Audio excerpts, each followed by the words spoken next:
الحمد للہ ذی العزت والعلا والصلاة والسلام علی سید الانبیاء شمس الضحیٰ بدر الدجا نور الہدی کہف الورا منبع الجود والعطا اما بعد اعوذ باللہ من الشیطان الرجیم بسم اللہ الرحمن الرحیم واتخذوا من مقام ابراہیم مصلی صدق اللہ العظیم وصدق رسولہ النبی الکریم ان اللہ وملائکتہ یصلون علی النبی یا ایہا الذین آمنوا صلوا علیہ وسلموا تسلیما اللہم صلی علی سیدنا ومولانا محمد معدن الجود والکرم وآلہ وصحبہ وبارک وسلم۔ حمد و صلات کے بعد اللہ تبارک و تعالیٰ نے قرآن مجید فرقان حمید میں مسلمان کو حکم دیا، حضور علیہ السلام کے وسیلے سے فرمایا کہ جہاں جس جگہ کھڑے ہو کے حضرت ابراہیم علیہ السلام بیت اللہ شریف کی تعمیر کرتے رہے، ایک پتھر تھا جو آج بھی بیت اللہ شریف میں محفوظ ہے، اس کو مقام ابراہیم کہا جاتا ہے۔ وہاں حضرت ابراہیم علیہ السلام کے مقدس قدموں کے نشانات بھی آج موجود ہیں۔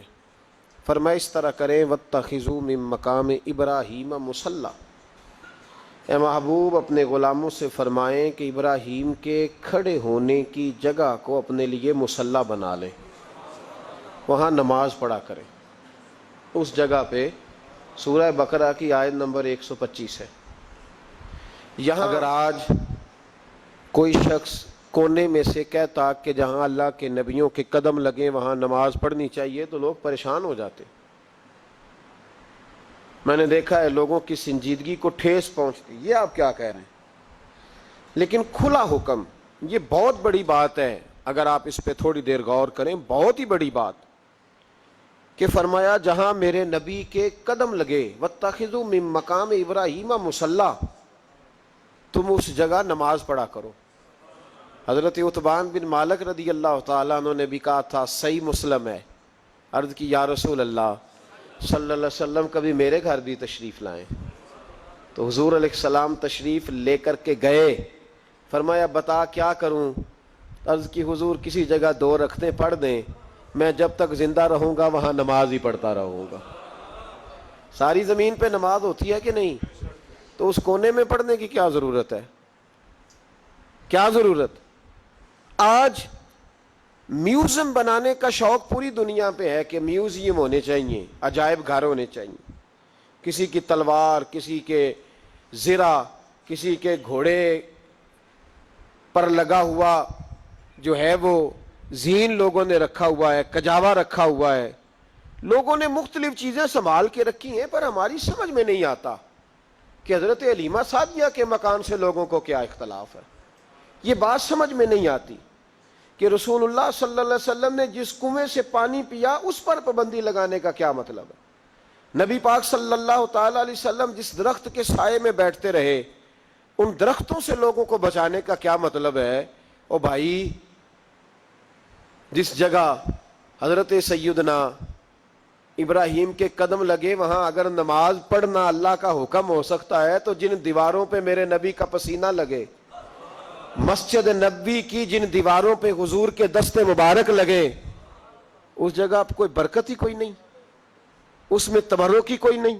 اتنا خشک دین، اللہ جانتا ہے مسجد میں بیٹھا ہوں، پاکیزہ سا ماحول ہے، ہم تو نرم بات کے قائل ہیں، لیکن یہاں تو ہمیں کوئی سمجھا دے، یہاں کوئی ہمیں سمجھا دے یا پھر ہم سے سمجھ لے، 2 ہی باتیں ہیں۔ یہاں ہمیں سمجھا دے، کو نہیں سمجھ آئی آپ کو؟ یہاں ہمیں سمجھا دے یا پھر ہم سے آ کے سمجھ لے۔ بھائی کچھ تو کرو نا بھائی، یہ کیا بات ہے، کیا جھگڑا ہے کہ کسی شخص کا باتھ روم کی طرف منہ ہے تو اسے منع نہیں کرتا، اور اگر اس کا منہ گنبد خضرا کی طرف ہے تو بتا نا بات کیا ہے، ہمیں سمجھا، یا ہمیں سمجھا دے یا پھر ہم سے سمجھ لے۔ کہتے کوئی تبرک نہیں، کوئی برکت نہیں، نبی پاک کا ہاتھ لگا، حضور یہاں بیٹھے، اللہ کے نبی نے یہاں آرام کیا، کوئی برکت نہیں۔ سورہ یوسف آیت نمبر 92 اور 93. اللہ تعالیٰ آپ کو توفیق دے تو قرآن مجید کھول لیں گھر جا کے, کھول کے دیکھیں تو صحیح بھائی. اللہ تبارک و تعالیٰ کے نبیوں کا طریقہ, کوئی برکت نہیں جی, کوئی شے نہیں, کوئی بات چیت نہیں. قرآن مجید کی سورہ یوسف اور اس کی آیت نمبر 93. حضرت یوسف علیہ السلام کے بھائیوں نے کہا کہ سمجھ تو آ گئی ہے ہمیں کہ ہم نے زیادتی کی, ظلم کیا, اب کرنا کیا ہے. تو جناب یوسف کہنے لگے کچھ بھی نہیں کرنا, جاؤ تمہیں معاف کیا, معافی مل گئی. انہوں نے کہا کہ ہمیں تو معافی مل گئی, تو ابا جی تو رو رو کے ان کی بصارت کم ہو گئی آنکھوں کی. ماں بڑا پیار کرتی ہے, پر بیٹے سے جو باپ پیار کرتا ہے اس کا بھی اندازہ کوئی نہیں کر سکتا, کوئی نہیں کر سکتا. دیکھیں نا, اللہ کے نبی حوصلے والے, صبر والے ہوتے ہیں, پر بیٹے کی جدائی بین اللہ کے نبی نے بھی اتنے آنسو بہائے, اتنے آنسو بہائے بیٹے کی جدائی میں کہ نظر آنا کم ہو گیا, بصارت. بیٹے کو ابا جب بھی فون کرتا ہے پردیس میں کہ تو آ جا چند گھڑیوں کے لیے, میرا پتہ کوئی نہیں. کہتا ابا جی بس ایک کاغذ رہ گیا, میں آیا. جب ابا جی پردہ کر لیتے ہیں تو کہتے ہیں اس کو برف میں لگا دو, میں 3 دنوں کے بعد آ جاؤں گا. اب کیا فائدہ, اب تو رہ ادھر ہی, اب کوئی پڑھ دے گا جنازہ بھی, اب تو آ کے میں نے منہ دیکھنا ہے تو کیا ہوگا اس سے. اب تو نبی پاک کا حکم ہے جب کوئی انتقال کر جائے تو جلدی دفن کرو. اب تیری ماں نے ساری زندگی آنکھیں دروازے پہ لگی رہیں کہ اللہ کرے وہ آ جائے, اس وقت تو تجھے خیال نہیں آیا, پھر تو تجھے کاغذوں سے پیار رہا, تو اب کس بات کا انتظار. حضرت یوسف علیہ السلام سے بھائی کہنے لگے کہ جناب یعقوب کو نظر آنا کم ہو گیا ہے, ان کا کیا کرے. تو قرآن ہے بھائی, قرآن. میں نے کہا یا ہمیں سمجھا دو یا ہم سے سمجھ لو نا بھائی, ہم سے ہی سمجھ لو. یہ اس آیت کا بتاؤ کیا ترجمہ کریں, بتاؤ. اور تم بلڈوزر چلاؤ حضرت علیمہ کے گھر پہ تو ہم چپ رہیں. یہ بھی کس طرح ہو سکتا ہے. حضرت یوسف کے بھائیوں نے کہا کہ ابا جی کی آنکھوں کی بینائی کم ہو گئی ہے, اب کیا کریں, قرآن ہے. کہنے لگے اذهبوا بقمیصی, یہ میری قمیض لے جاؤ. حضرت یوسف کہتے ہیں یہ میرا کرتا لے جاؤ, میری قمیض لے جاؤ. ھذا فألقوہ علی وجہ ابی یاتی بصیرا, میرا کرتا لے جاؤ, میرے ابا کے چہرے پہ ڈال دینا, ان کی آنکھوں کو اللہ روشن فرما دے گا. اگر حضرت یوسف علیہ السلام کے وجود سے کرتا لگے تو آنکھیں روشن ہو جائیں, تھوڑی دیر کرتا ان کے وجود سے لگے تو آنکھیں روشن ہو جائیں. اور جناب حلیمہ کے کمرے میں, حجرے میں, گھر میں تو 4 سال میرے نبی گھومتے رہے, وہاں آرام کرتے رہے, وہاں تو حضرت جبریل ان کا دیدار کرنے آتے رہے, وہاں تو فرشتے اس گھر کو جھک جھک کر دیکھتے رہے. وہ مکان جنت نظیر جہاں اللہ کی ساری رحمتیں برستی رہیں, اس میں تبرک ہی کوئی نہیں, اس میں برکت ہی کوئی نہیں. آؤ, یہ تو بات ہے نا حضرت یوسف علیہ السلام کی, بخاری مسلم. میں نے کہا کہ یار یہاں تو یہ حدیث علیحدہ کر, یا پھر ہمیں اس حدیث کا ترجمہ بتا. بات بھی کسی معمولی ہستی کی نہیں, جناب سیدہ عائشہ صدیقہ کی بڑی بہن, حضرت ابو بکر صدیق کی بڑی صاحبزادی, اور وہ والی بی بی جسے میرے نبی نے پیار ہی بڑا کیا ہے. حضور کے لیے غار ثور میں کھانا لے کے جانے والی حضرت اسماء بنت ابی بکر صدیق, وہ کہتی ہیں میرے پاس مصطفیٰ کا ایک جبہ تھا, حضور کا ایک جبہ. کون سا؟ جسے میرے نبی نے کچھ دفعہ یا ایک دفعہ پہنا تھا. تو کہا اماں جی پھر آپ نے کیا کیا؟ تو حضرت جناب سیدہ اسماء بنت ابی بکر صدیق کہنے لگی وہ تھا حضرت عائشہ کے پاس. جب وہ بیمار رہنے لگی تو میں نے کہا عائشہ یہ خزانہ بڑا قیمتی ہے, مجھے نہیں دے دیتی؟ وہ جبہ میں نے لے لیا. بخاری مسلم ہے, بخاری مسلم. تو حضرت جناب سیدہ اسماء بنت ابی بکر صدیق سے لوگوں نے پوچھا اماں جی آپ کیا کرتی ہیں؟ فرماتی ہیں جس بیمار کو کہیں سے شفا نہیں ملتی لوگ اسے میرے پاس لاتے, میں اس جبے کا ایک کونا پکڑ کے پانی کے پیالے میں ڈبوتی, پھر وہ پانی بیمار کو پلاتی تو اللہ اسے ہر بیماری سے شفا عطا فرما دیتا. اللہ اسے ہر بیماری سے. میرے اعلی حضرت فرمانے لگے لا ورب العرش, جس کو جو ملا ان سے ملا. قسم اٹھا کے کہتے ہیں لا ورب العرش, جس کو جو ملا ان سے ملا. بٹتی ہے کونین میں نعمت رسول اللہ کی, بٹتی ہے کونین میں نعمت رسول اللہ کی، اور سورج الٹے پاؤں پلٹے، چاند اشارے سے ہو چاک، اندھے نجدی دیکھ لے قدرت رسول اللہ کی، اندھے نجدی دیکھ لے قدرت رسول اللہ کی صلی اللہ ہو۔ یار ہم کیا کریں، ہم کدھر جائیں؟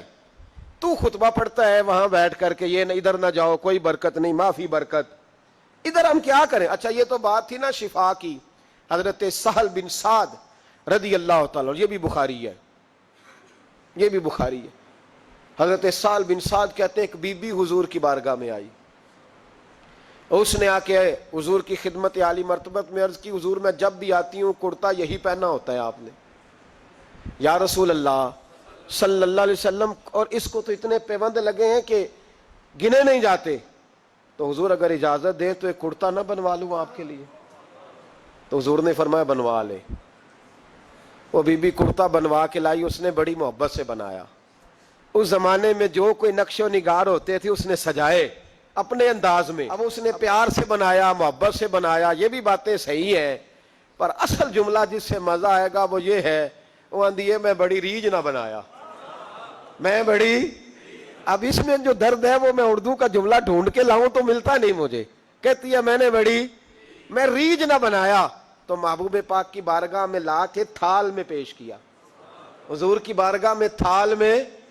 کچھ بندے زیادہ نیک ہو جاتے ہیں، سامنے والے کو پرہیزگاری کا مشورہ دیتے ہیں، کہتے کسی کو کوئی شے نہ لیا کرو، تو میں نے کہا اگر حضور لے لیں تو طلب کرنا منع ہے، لیکن قبول کرنا تو میرے مصطفیٰ کا طریقہ ہے، تو بھائی یہ ہمیں نہ اتنا ہی نیک بناؤ جتنا میرے رسول نے ہمیں بنایا ہے۔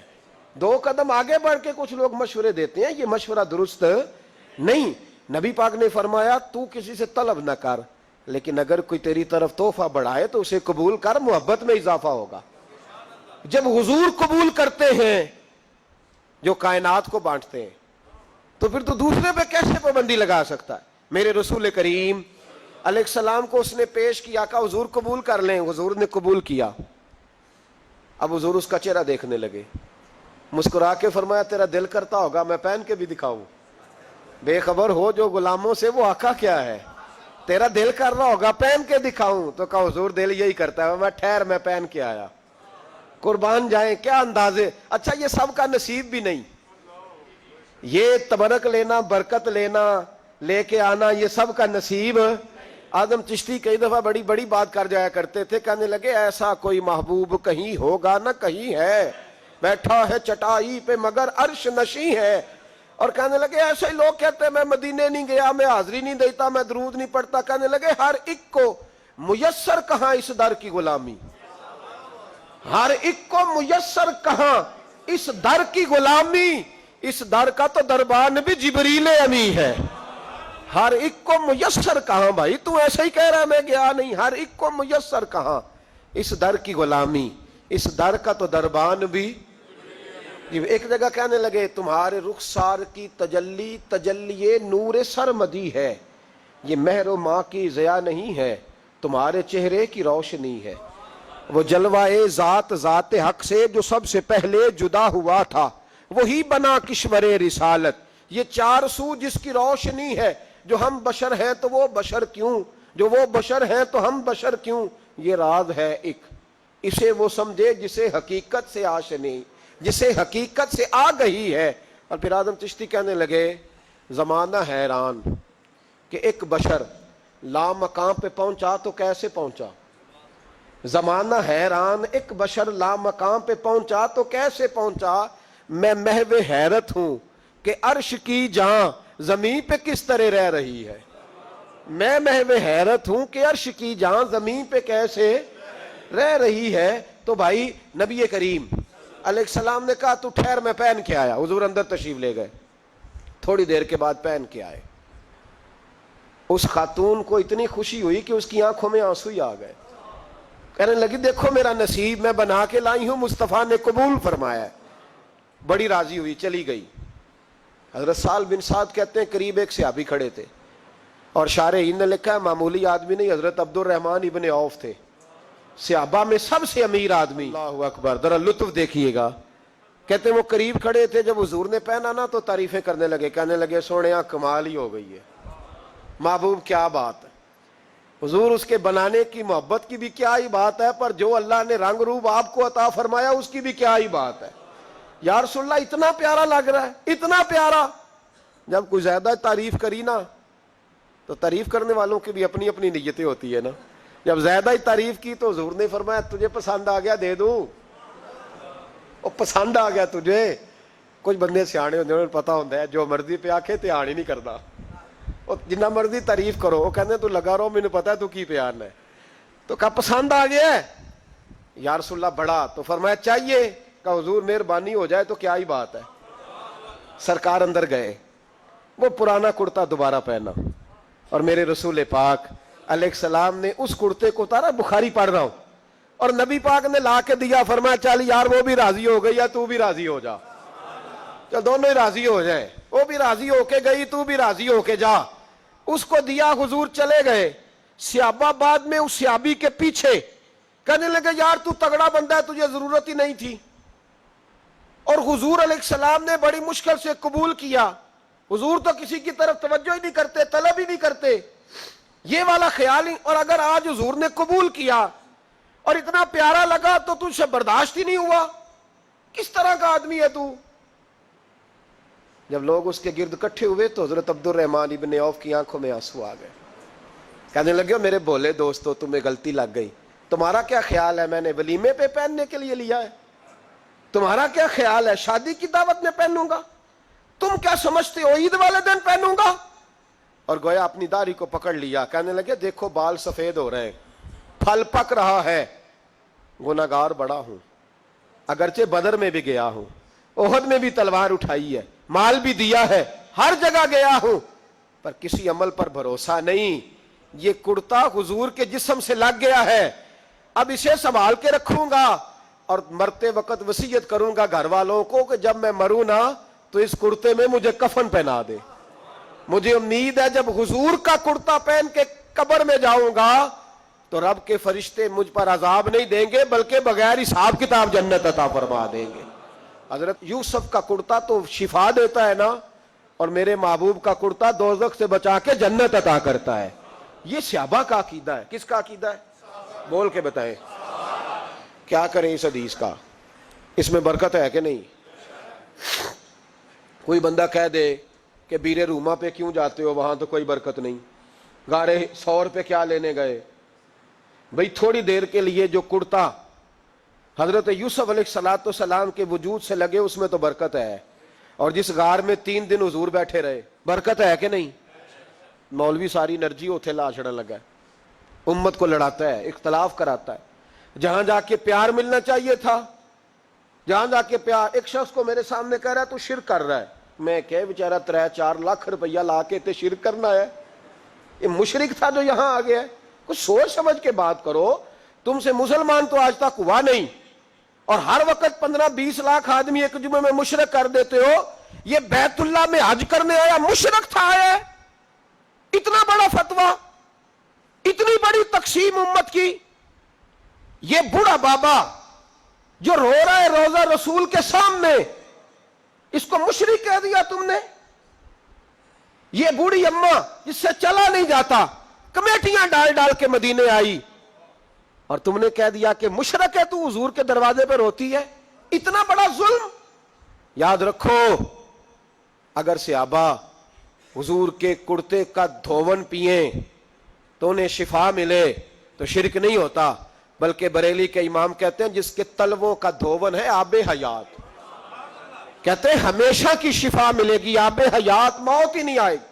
جس کے تلووں کا دھون ہے آب حیات ہے وہ جانے مسیحا ہمارا نبی، اور فرمانے لگے جس کی 2 بوند ہے کوثر و سلسبیل، 2 بوند مل جائے نا حضور کے تو اتنی بڑی نہر بنتی ہے جس طرح کوثر کی نہر ہو، اور چلتا سلسبیل کہتے ہیں جو چلتا رہے۔ کہنے لگے جس کی 2 بوند ہے کوثر و سلسبیل ہے وہ رحمت کا دریا ہمارا نبی، ہے وہ رحمت کا دریا ہمارا۔ پڑھو نا علامہ واقدی کو۔ اچھا جب جذبہ جہاد سنانا ہوتا ہے تو ساری حوالے واقدی کے اور دیگر کتابوں کے، تو میں کہتا ہوں ساری قوم کو سناتے ہو علامہ واقدی کی تاریخ، تو یہ والی روایت بھی سناؤ نا، درد سے بول رہا ہوں، درد سے یہ والی روایت بھی سناؤ، علامہ واقدی نے یہ بھی تو لکھی ہے نا، یہ تو بتاتے ہو کہ وہ نفل چھوڑ کے جہاد کرنے گئے، وہ 27 سال جہاد میں رہے، تو یہ بھی بتاؤ نا جہاد کا پس منظر۔ حضرت عرفہ بن ربیع حضور کے غلام ہے، وہ روایت کرتے ہیں، کہتے ہیں جب جبلہ اہم کے خلاف ہم لڑنے گئے تو روم کی فوجیں بھی تھی اور عرب کے دیگر قبائل کی فوجیں بھی، کہتے ہیں ہمارے سپہ سالار کا نام حضرت خالد بن ولید تھا، معمولی آدمی نہیں جسے نبی پاک نے فرمایا یہ اللہ کی تلوار ہے، سیف اللہ خالد بن ولید سپہ سالار تھے، لیکن کہتے ہیں کہ ہم نے ذرا سا حملہ کیا تو انہوں نے اتنی سخت ہم پر مزاحمت کی کہ مسلمان کہنے لگے آج بچ کے نہیں جائیں گے۔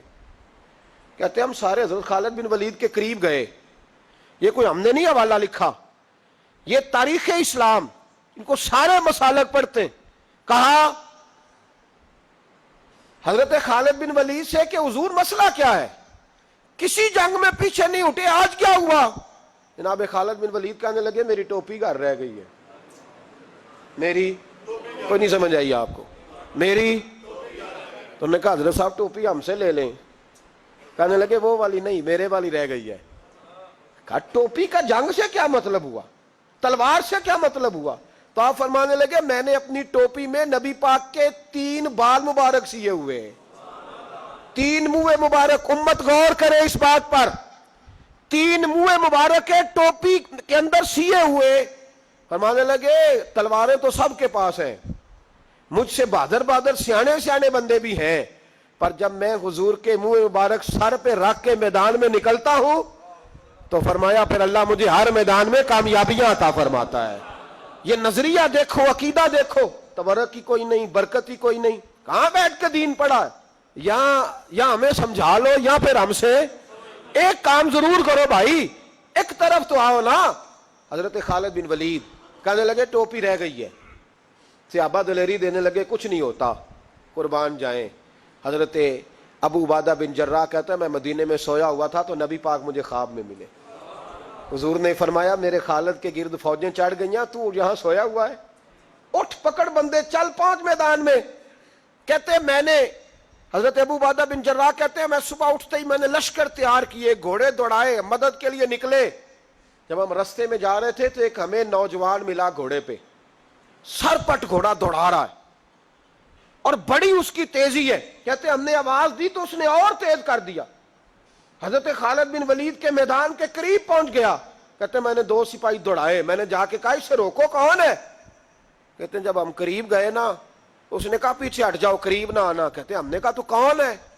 تو کہنے لگے میں حضرت خالد بن ولید کی زوجہ ہوں، میں ان کی اہلیہ ہوں۔ تو کہا آپ کدھر جا رہی ہیں؟ کہنے لگی وہ منہ مبارک والی ٹوپی گھر بھول گئے تھے، اور ٹوپی بھول گئے تھے، سارے راز نہیں جانتے، میں بیوی ہوں، میں جانتی ہوں کہ خالد کو کامیابی ملتی تھی مصطفیٰ کے تبرک کی برکت سے، وہ ٹوپی بھول گیا ہے، مسئلہ بن گیا ہوگا، ٹوپی پہ نظر پڑی ہے تو مجھے کوئی اور ملا نہیں تو میں خود دینے جا رہی ہوں۔ حضرت ابو عبادہ بن جراح کہتے ہیں ہم نے کہا کہ ہمیں دے دو بہن، ہم دے دیں گے۔ کہنے لگے نہیں، ہمیں پتہ ہے اس کا ادب کس طرح کرنا ہے، کیونکہ ہمارے گھر میں رہتی ہے تو ہمیں پتہ ہے ادب۔ اور یارو اگر یہ ذائقہ ہی نہیں تو پھر تجھے حضور کی عزت کا پتہ ہی نہیں، اگر تو حضور کے تبرک سے آشنا ہی نہیں پھر تجھے پتہ ہی نہیں رسول اللہ کے مقام کا۔ اقبال کہنے لگے اگر بھاؤ نہ رسیدی تمام بھول حدیث، اگر تو حضور کے قدموں تک نہیں پہنچا پھر تو ابو لہب کے کھاتے میں جائیں گی تیری نمازیں۔ میرے مصطفیٰ کریم سید عالم صلی اللہ علیہ وسلم کی وہ ٹوپی لے کر زوجہ کہنے لگی تمہیں ادب کا نہیں پتا، میں ہی جاؤں گی۔ کہا چلو، کہتی وہ دوڑی گئیں۔ حضرت خالد بن ولید کہتے ہیں اچانک میری نظر پڑی تو کافروں کی فوج تنی ہوئی تھی، وہ ٹوٹنے لگی اور ایک شاہ سوار دوڑا آ رہا ہے، تو میں نے کہا یہ اکیلا جوان صفے کاٹتا آ رہا ہے، ہم لڑ رہے تھے تو یہ فوج ہم پر چڑھ آئی تھی، اکیلا جوان۔ کہتے ہیں جب وہ جوان قریب آیا تو حضرت خالد بن ولید کہنے لگے او جوان تو کون ہے؟ اکیلے نے سب کھول دی۔ تو کہتے ہیں زوجہ بول کے کہنے لگی نہیں، مسئلہ جوان کا یا کمزور کا نہیں، خالد مسئلہ یہ ہے کہ ٹوپی آج میرے پاس ہے، مسئلہ یہ ہے کہ ٹوپی آج اصل شے میرے پاس ہے، تو اس لیے صفحے کاٹتی جا رہی ہوں، ورنہ مجھے تو چھری بڑی مشکل سے چلانی آتی ہے۔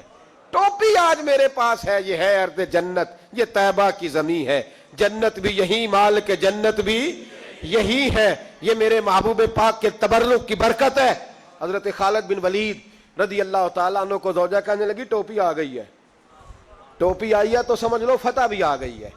حضرت خالد بن ولید نے ٹوپی پہنی، اتنی دیر میں حضرت ابو عبیدہ بن جراح بھی آ گئے، کہنے لگے تگڑے رہنا، پہنچ گئے ہیں۔ تو حضرت خالد بن ولید کہنے لگے نام بھی پہنچتے تو خیر تھی، اب مصطفیٰ کے بال مبارک پہنچ گئے، اب حضور کے منہ مبارک۔ او بھائیو، یہ تبرک حضور جہاں رکے، صحیح بخاری، صحیح بخاری، صحیح بخاری حوالہ میرے ذمے۔ تو مسجد نبی کی دیوار نہیں نہ چومنے دیتا، تو حضرت حلیمہ کے گھر کا بوسہ نہیں نہ لینے دیتا۔ صحیح بخاری، حضرت عبداللہ ابن عمر مدینے کے مفتی، جنہیں میرے نبی پاک نے فرمایا راجل صالح، یہ نیک آدمی ہے، وہ جب جاتے تھے نا بیت اللہ شریف، مکہ معظمہ، تو وہ جگہ ڈھونڈ ڈھونڈ کے نماز پڑھتے تھے جہاں میرے نبی نے نماز پڑھی ہے۔ سارا بیت اللہ حرم نہیں، لیکن وہ جگہ ڈھونڈ ڈھونڈ کے جہاں میرے رسول نے نماز پڑھی ہے، حضور نے جہاں نماز پڑھی۔ بھائیو، اگر حضور علیہ السلام کے قدموں کی مٹی سے پیار ہوگا تبھی تو مصطفیٰ سے ہوگا، لیکن یہاں یہ ظلم ہے امت کے ساتھ، یہ زیادتی ہے۔ میں کہتا ہوں کہ یہاں ہمیں بتاؤ ان حدیثوں کا کیا ترجمہ کریں، قرآن مجید کی ان آیات کا کیا ترجمہ۔ حضرت ام سلمہ حضور کی زوجہ ہیں، بخاری مسلم، ان کے پاس حضور کا ایک بال مبارک تھا، چاندی کی ڈیبیا میں بند کر کے رکھا ہوا تھا۔ جو لا علاج مریض ہوتا وہ حضرت ام سلمہ کے پاس لایا جاتا، وہ کہتی پیالے میں تھوڑا پانی لاؤ، پیالے میں پانی آتا تو وہ منہ مبارک کو پیالے میں ذرا بھگو دیتی، کہتی لو پی لو، اللہ شفا عطا کر دے گا۔ لا علاج۔ حضرت انس بن مالک 10 سال حضور کی نوکری کی، لوگ پوچھتے انس کیا کمایا ہے، کہنے لگے جو کمایا ہے وہ صندوق میں بند کر کے رکھا ہے۔ 10 سال نوکری کی نبی پاک، جو کمایا بند کر کے، انتقال کا وقت آیا تو حضرت ثابت بنانی کو بلایا، آپ کے شاگرد تھے، کہنے لگے جب بکسا کھول کے لا، کھول کے لائے تو ایک ڈبیا نکلی، فرمایا اسے بھی کھول، جب اسے بھی کھولا ایک منہ مبارک نکلا۔ کل زندگی کی کمائی، نبی پاک کا اقبال مبارک کا، اس کا کیا کرنا ہے؟ فرمانے لگے جب مر جاؤں نا غسل دے کے تو میری منہ کھول کے زبان کے نیچے رکھ دینا۔ حضور اس کا کیا فائدہ؟ فرمایا جب فرشتے حساب لینے آئیں گے، من ربو کا بولیں گے، پہلا لفظ کہنے کے لیے منہ کھولوں گا تو سامنے حضور کا منہ مبارک ہوگا۔ پسے مردن فرشتوں نے جو تلاشی لی تو کیا نکلا؟ فقط ایک دل کے گوشے سے خیال مصطفیٰ نکلا۔ اور میرے اعلیٰ حضرت مشورہ دیتے ہیں، کہتے ہیں لحد میں عشق رخ شاہ کا داغ لے کے چلے، ہم نے اندھیری رات سنی تھی چراغ لے کے چلے۔ حضور کے اس پر سینکڑوں دلائل ہیں، سینکڑوں، اس پر 20 متواتر اور صحیح حدیثیں، لیکن لوگ ظلم کرتے ہیں، زیادتی کرتے ہیں۔ نبی پاک دیکھیں نا، ہمارے کسی نوجوان کو آج میں کہوں نا ایم اے بی ایڈ کو کہ وہ کسی آدمی نے سالن میں تھوک دیا ہے، کہے گا نہیں میں نے کھانا ہی نہیں۔ ہمارے بچے اس کو لوگ نفاست سمجھتے ہیں، حالانکہ بزرگوں کے جھوٹے میں شفا ہوتی ہے۔ امام راضی فرمایا کرتے تھے کسی نیک کا جھوٹا کھا، اللہ تیرے حافظے کو مضبوط کر دے گا، لیکن ان چونکہ سب تو نیک اسی ہاں، ساڈا کھائے جنہیں کھانا ہے، اسی کھلی کسے دا کھائیے، سب سے سیانے تو ہم خود ہیں، اس لیے کوئی کھائے ہمارا، یہ کیسے ہو سکتا ہے؟ سنو، وہ آپ نے حدیث سنی ہے نا کہ 70 صحابہ تھے اور ایک دودھ کا پیالہ تھا، تو حضور نے 70 کو پلایا تو 71ویں نمبر پر پیا۔ مصطفیٰ کریم نے فرمایا اگر میں اللہ کا رسول ہو کے 70 غلاموں کا جھوٹا پیتا ہوں تو بتا، تیرا یہ بخاری مسلم ہے۔ لیکن اب ہماری نفاست پسندیوں کے رنگ بھی نالے ہیں نا، انہیں روٹی کھا لی ہے، اور اکثر اگر آپ ناراض نہ ہو تو بات کرنی پڑتی ہے، جب سامنے آ جاتی ہے تو کرنی پڑتی ہے۔ امیر کا جھوٹا ہو تو پھر خیر ہے، اگر غریب کا ہو تو جی چور صاحب تو پیے اور دے دیو تو یہ ماڑے دا ہاتھ لگ گیا کہ تو کے لیا، یہ ظلم ہے، یہ زیادتی ہے۔